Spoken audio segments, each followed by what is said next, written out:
জুশিদাৰ হত্যাকাণ্ডেৰ সিবিআইয়েৰ তদন্ত লাগে পিডব্লিউডি বিভাগ হাই হাই অসমৰ মুখ্যমন্ত্ৰী ডাঙৰীয়া তদন্ত কৰিব নোৱাৰা মুখ্যমন্ত্ৰী ডাঙৰীয়া হাই হাই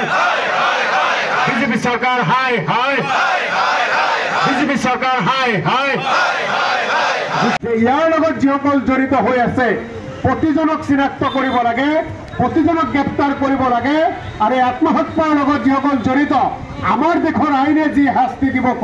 যি শাস্তিৰ ব্যৱস্থা কৰিছে সেই শাস্তিৰ মাজলৈ তেওঁলোকক লৈ আনিব লাগে আইনৰ আওতালৈ আনি তেওঁলোকক উপযুক্ত শাস্তি বিহিব লাগে বঙাইগাঁৱৰ কৰ্মৰত এছিষ্টেণ্ট ইঞ্জিনিয়াৰ জুশিতা দাসৰ আত্মহত্যাৰ ঘটনা বহুদিন পাৰ হৈ গ'ল অসম চৰকাৰে এই পৰ্যন্ত উপযুক্ত কোনো ধৰণৰ ব্যৱস্থা হাতত লোৱা নাই অসম প্ৰদেশ কংগ্ৰেছ কমিটিৰ সভাপতি গৌৰৱ গগৈ ডাঙৰীয়াৰ নিৰ্দেশ মৰ্মে সমগ্ৰ অসমৰ লগতে বৰপেটা জিলা কংগ্ৰেছ কমিটিৰ উদ্যোগত জুশিতা দাসৰ হত্যাকাৰী কোন জুশিতা দাসৰ যি আত্মহত্যা তাৰ ঘটনাৰ লগত জড়িত কোন আমি এই সমগ্ৰ ঘটনাৰ তদন্ত সিবিআইৰ হাতত দিয়াৰ বাবে কংগ্ৰেছ দলৰ পৰা আহ্বান জনাইছোঁ আৰু সিবিআইৰ হাতত যাতে এই ঘটনাৰ তদন্ত দিয়ে তাৰ বাবে আজি প্ৰতিবাদী কাৰ্যসূচী আমি হাতত লৈছোঁ আমাৰ এটা কথা স্পষ্ট অসমৰ কোনো জীয়ৰী কাৰোবাৰ স্বাৰ্থৰ বাবে ব্যৱহাৰ কৰি মৃত্যুৰ মুখলৈ ঠেলি দিছে তাৰ পিছতো তেওঁলোকে আজি নিৰাপদে ঘূৰি আছে অসম চৰকাৰে কোনো ব্যৱস্থা লোৱা নাই কাৰণ তেওঁলোকে সকলো বিজেপিৰ মানুহ এজিপিৰ মানুহ বৰপেটাৰ সাংসদ ফণীভূষণ চৌধুৰীৰ ঘনিষ্ঠ হিমন্ত বিশ্ব শৰ্মা মুখ্যমন্ত্ৰী ডাঙৰীয়াৰ ঘনিষ্ঠ যাৰ বাবে আজি তেখেতসকলৰ ওপৰত কোনো ব্যৱস্থা লোৱা নাই সমগ্ৰ অসমীয়া জাতি এটা কথাই কৈছে আৰু এটা কথাই অসমীয়া জাতিৰ দাবী যে জুশিতা দাসৰ হত্যাকাণ্ডত জুশিতা দাসে আত্মহত্যা যে কৰিলে কাৰ কাৰণে কৰিব লগা হ'ল তাৰ কাৰণে কোন ঠিকাদাৰ জড়িত সেয়া ৰুদ্ৰ পাঠকেই হওক আন ডাঙৰ ঠিকাদাৰেই হওক সেয়া আমি নাজানো কিন্তু উপযুক্ত শাস্তি বিহিব লাগিব ইঞ্জিনিয়াৰ কোন জড়িত এছডি কোন জড়িত আৰু এই বিভাগৰ কোন কোন ব্যক্তিসকল জড়িত যাৰ কাৰণে এজন উঠি অহা অসমীয়া যুৱতীক প্ৰতিভাৱান এজনী অসমীয়া যুৱতীক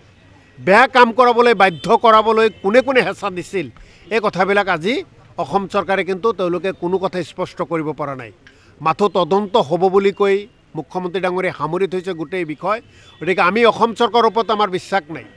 অসম পুলিচৰ ওপৰত আমাৰ বিশ্বাস নাই সিবিআইৰ হাতত এই তদন্ত দিব লাগে সিবিআইৰ জৰিয়তে তদন্ত কৰি যিসকল দোষী তেওঁলোককো মৃত্যুদণ্ডৰে দণ্ডিত কৰিব লাগে এই দাবীৰে আজি বৰপেটা জিলা কংগ্ৰেছ কমিটিয়ে এই প্ৰতিবাদী কাৰ্যসূচী ইয়াতে ৰূপায়ণ কৰিছে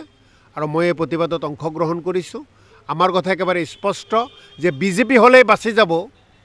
এনেকুৱা নীতিত আৰু নচলিব বিজেপি হ'লেই যে তেওঁলোকৰ দুখবোৰ মুক্ত হ'ব এই নীতি আৰু অসমত নচলিব অসমৰ জীয়ৰী আজি আত্মহত্যা কৰিছে বিজেপি কাৰোবাৰ নেতাৰ চক্ৰান্তত পৰি আজি ৰুদ্ৰ পাঠক বিজেপিৰ লগত জড়িত আজি যিসকল ইঞ্জিনিয়াৰ এছডি তেওঁলোকে বিজেপিৰ ছত্ৰছায়াত চলে কাৰ আশীৰ্বাদত এতিয়ালৈকে তেওঁলোকক উপযুক্ত শাস্তি বিহিব পৰা নাই কাৰ আশীৰ্বাদত এতিয়ালৈকে ঠিকাদাৰজনক গ্ৰেপ্তাৰ কৰা নাই কাৰ আশীৰ্বাদত এতিয়ালৈকে তদন্ত ক্ষিপ্ৰতাৰে কৰা নাই এই কথাবিলাক অসমৰ ৰাইজে জানিব বিচাৰিছে আৰু সেইকাৰণে আমি আকৌ স্পষ্ট কৈছোঁ এই তদন্ত সিবিআইৰ হাতত অৰ্পণ কৰিব লাগে মুখ্যমন্ত্ৰীৰ হাততে পিডব্লিউডি ডিপাৰ্টমেণ্ট আছে সেইকাৰণে এই তদন্ত আৰু বেছি সোনকালে হ'ব লাগিছিল বেছি ক্ষিপ্ৰতাৰে হ'ব লাগিছিল কিন্তু মুখ্যমন্ত্ৰী ডাঙৰীয়াই এই ক্ষেত্ৰত মৌনত অৱলম্বন কৰিছে মুখ্যমন্ত্ৰী ডাঙৰীয়াই মৌনত অৱলম্বন কৰিলে নহ'ব ইয়াৰ উপযুক্ত ব্যৱস্থা গ্ৰহণ কৰিব লাগিব মুখ্যমন্ত্ৰী ডাঙৰীয়াই এই ব্যৱস্থা যদি গ্ৰহণ নকৰে নিশ্চিতভাৱে অসমৰ ৰাইজে ৰেহাই নিদিব আৰু আপোনালোকক এটা কথা স্পষ্টভাৱে কওঁ 2026ত কংগ্ৰেছ দলৰ নেতৃত্বত চৰকাৰ গঠন হ'ব অসমত আৰু এই দুখীসকলক বিজেপি চৰকাৰে যদি ব্যৱস্থা গ্ৰহণ নকৰে কংগ্ৰেছ দলে এটা ব্যৱস্থা গ্ৰহণ কৰিব আৰু দুখীসকলক এজন এজনকৈ বাছি উলিয়াই উপযুক্ত শাস্তি দিব আপুনি বিচৰা বাতৰি পাব কেৱল নিউজ 18 এপত নিউজ 18 এপ ডাউনলোড কৰিবলৈ স্ক্যান কৰক এই QR কোড গুগল প্লে ষ্টৰতো পাব এই নিউজ 18 এপ